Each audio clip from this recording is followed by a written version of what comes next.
Black investor rejected for a handshake from white CEO. After 2 days, she begs him to save her job. It all started with a single moment. A moment so simple that nobody in that room realized it would destroy someone's entire career. 2 days before the scandal broke out, the lobby of Hartman Capital was filled with expensive suits, echoing heels, and forced smiles. Everyone stood up a little straighter when CEO Claire Hartman walked in. A woman known for her power, her pride, and her icy attitude toward anyone she considered beneath her. That morning, she saw a man waiting patiently near the reception desk. A tall black man in a clean navy suit, holding a folder tightly in his hand. He looked calm, confident, almost too confident for someone she had never met. When their eyes met, he stepped forward with a polite smile and extended his hand. "Good morning, Miss Hartman. I'm Jordan." But Claire didn't let him finish. She stared at his hand for a moment. Then, in front of her entire staff, she folded her arms and said flatly, "We're not interested. The meeting is for verified partners only. Not a handshake, not a greeting, not even basic respect." The entire lobby went silent.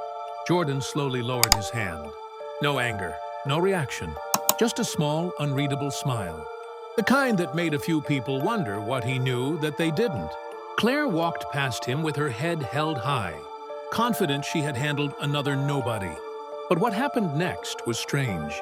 The receptionist who witnessed everything kept glancing nervously at Jordan. The security guard whispered something to his colleague the moment Claire stepped into the elevator. And Jordan? He didn't leave. He simply checked his watch, walked toward the conference floor, and disappeared behind the glass doors, escorted, surprisingly, by a senior partner. That moment sparked whispers. Why is he being escorted in? Did Claire make a mistake? Who exactly is this man? Nobody knew the answer yet, but one thing was clear. Jordan wasn't just any visitor. He wasn't a walk-in. He wasn't another nobody.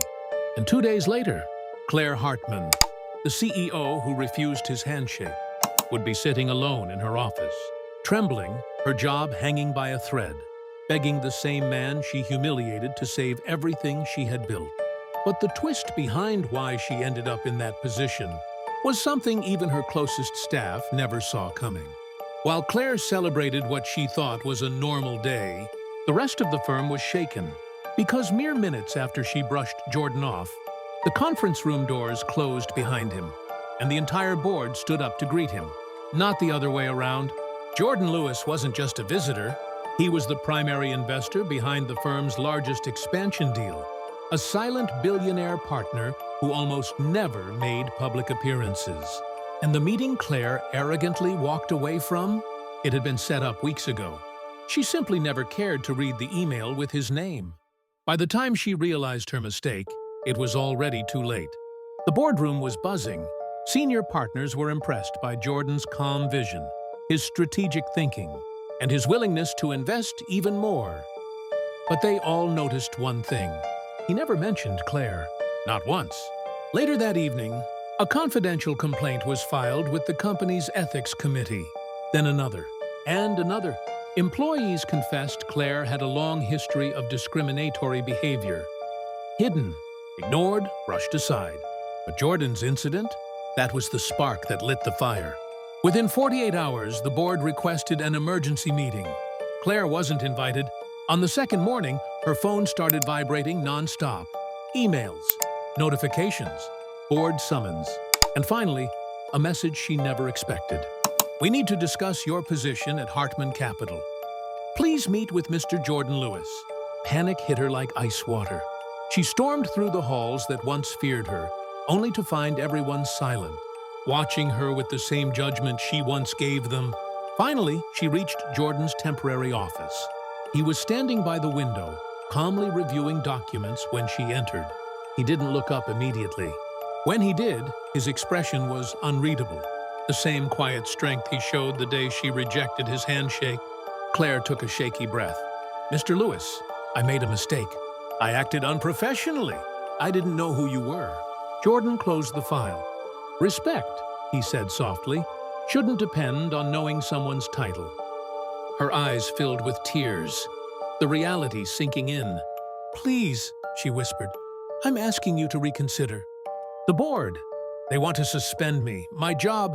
Jordan didn't raise his voice. He didn't humiliate her. He didn't show anger. He simply said, 2 days ago, you had all the power, and you used it to belittle someone you didn't even know. Now the board will decide your future, not me. She collapsed into a chair, trembling, understanding, now that her downfall wasn't because she offended a powerful man. It was because she treated a stranger without basic humanity. As Jordan left the room, the same employees who watched her ignore him now watched him walk past with respect. Claire finally realized the truth. Power can change hands, but dignity, that's earned. And she had lost hers long before Jordan ever walked into the building.